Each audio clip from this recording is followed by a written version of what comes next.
بسم الله الرحمن الرحيم يا أيها الناس اتقوا ربكم إن زلزلة الساعة شيء عظيم يوم ترونها تذهل كل مرضعة عما أرضعت وتضع كل ذات حمل حملها وترى الناس سكارى وما هم بسكارى ولكن عذاب الله شديد ومن الناس من يجادل في الله بغير علم ويتبع كل شيطان مريد كتب عليه أنه من تولاه فأنه يضله ويهديه إلى عذاب السعير يا أيها الناس إن كنتم في ريب من البعث فإنا خلقناكم من تراب ثم من نطفة ثم من علقة ثم من مضغة مخلقة وغير مخلقة لنبين لكم ونقر في الأرحام ما نشاء إلى أجل مسمى ثم نخرجكم طفلا ثم لتبلغوا أشدكم ومنكم من يتوفى ومنكم من يرد إلى أرذل العمر لكي لا يعلم من بعد علم شيئا وترى الأرض هامدة فإذا أنزلنا عليها الماء اهتزت وربت وأنبتت من كل زوج بهيج ذلك بأن الله هو الحق وأنه يحيي الموتى وأنه على أعوذ بالله من الشيطان الرجيم بسم الله الرحمن الرحيم الحمد لله رب العالمين الصلاة والسلام على سيد المرسلين شفيع المذنبين إمام المتقين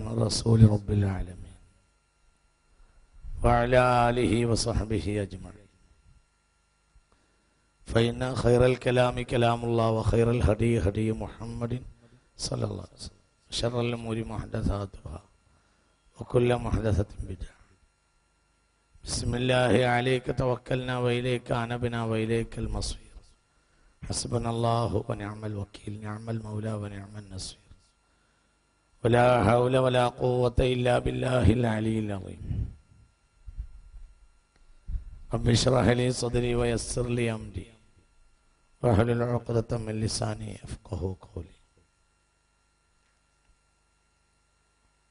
ബഹുമാനികളായ ആലിമീങ്ങളെ,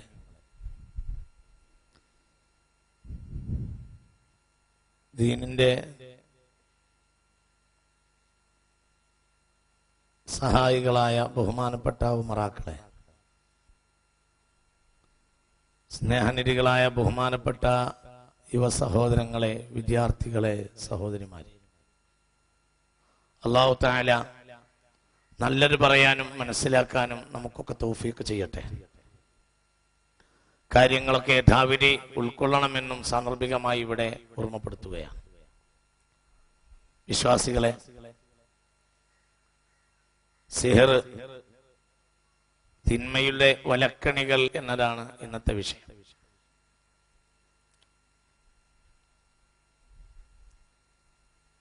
ഞാനിതിലേക്ക് പ്രവേശിക്കുന്നതിന് മുമ്പ് ഒരു കാര്യം വ്യക്തമായിട്ട് അങ്ങോട്ട് പറയാം. സിഹർ എന്നല്ല, സിഹർ ഉണ്ട് എന്നത് യാഥാർത്ഥ്യമാണ്.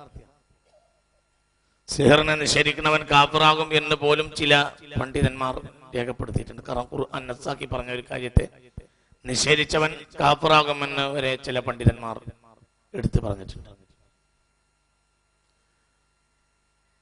പക്ഷേ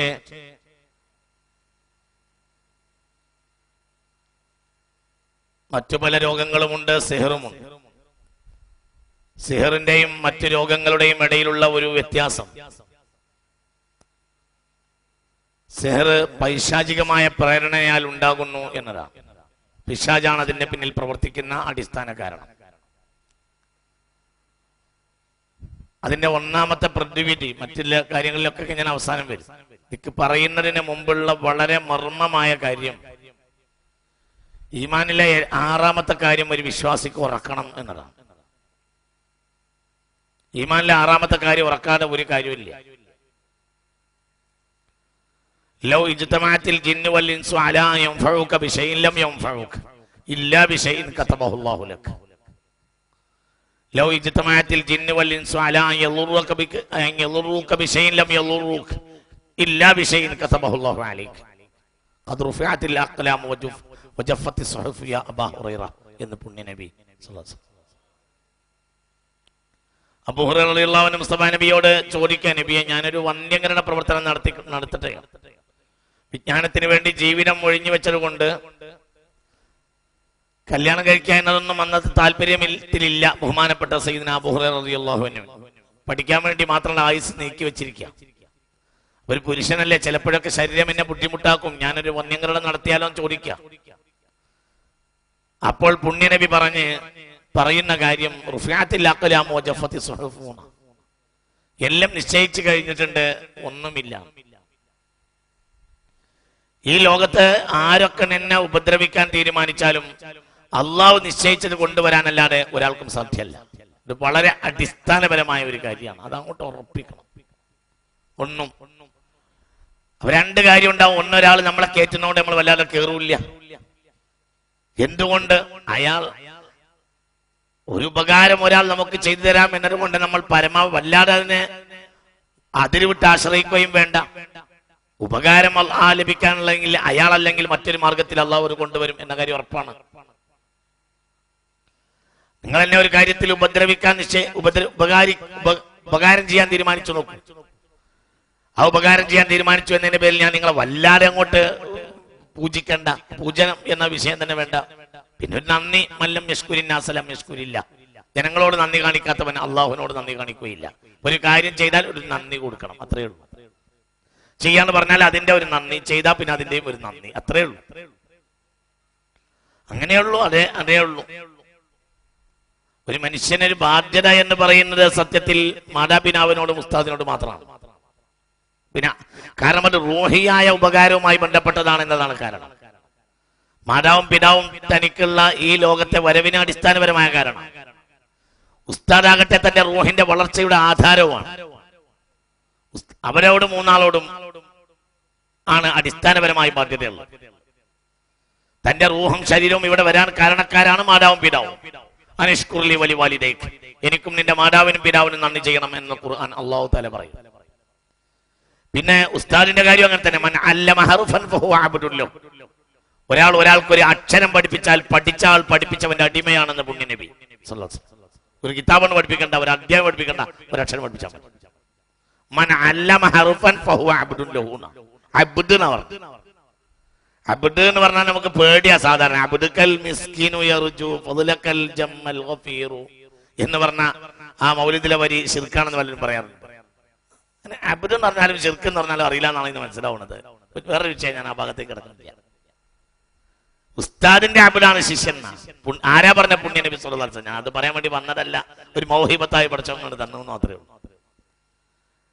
അബ്ദാണ്, ഉസ്താദിന്റെ അബ്ദാണ് ശിഷ്യന്മാർ. മൻ അല്ലമ ഹർഫൻ ഫഹുവ അബ്ദുൻ ലഹു ഇൻ ശാഅ അറഖ വ ഇൻ ശാഅ അതഖ, വേണമെങ്കിൽ കൂടെ നിർത്താ, ആവശ്യമില്ലെങ്കിൽ വിടുകയും ചെയ്യും. ഉസ്താദ് ഒരാൾക്ക് ഒരു കാര്യം പഠിപ്പിച്ചു, നമ്മൾ നിർത്തി, ഇൻശാഅറഖ അടിമയായി കൂടെ നിർത്താം, അടിമയായി കൂടെ നിർത്താം. പഠിച്ച വിദ്യാർത്ഥിയെ പഠിപ്പിച്ച ഉസ്താദിനെ അടിമയായി കൂടെ നിർത്താം. വ ഇൻ ശാഅ അതഖ, അവർക്ക് ആവശ്യമില്ലെങ്കിൽ അയാൾക്ക് അയച്ചുവിടുകയും ചെയ്യും. അപ്പൊ ഒരു ബാധ്യതയാണ്, അത് റൂഹിയായ ബാധ്യതയാണ്. പിന്നെയോ, പിന്നുള്ള ആളുകളോടൊക്കെ നമുക്ക് നന്ദിയില്ലേ ഉണ്ട്, അത് അവർ ചെയ്യുന്ന ഉപകാരത്തിന്റെ അടിസ്ഥാനത്തിലാണ്. പക്ഷെ ആ ഉപകാരം എന്ന് പറഞ്ഞാലോ, ആ ഉപകാരത്തിന് അതല്ലെങ്കിൽ മറ്റൊരു വഴിയിൽ അല്ലാഹു തആല കൊണ്ടുവരും. പൂജിക്കപ്പെടേണ്ട സംഗതി ഇല്ല തന്നെ. ഒരാൾ നമുക്ക് പൂജയില്ല. ഒരാൾ നമ്മളൊരു കാര്യം ചെയ്യാം എന്നതിന് വല്ലാതെ അയാളോട് നമുക്കൊരു പൂജിക്കേണ്ട സംഗതിയും ഇല്ല. ഇനി ഒരാൾ നമ്മൾ ഉപദ്രവിക്കാൻ തീരുമാനിച്ചാലോ അതിനൊരു ഭയവുമില്ല. എന്ത് പേടി?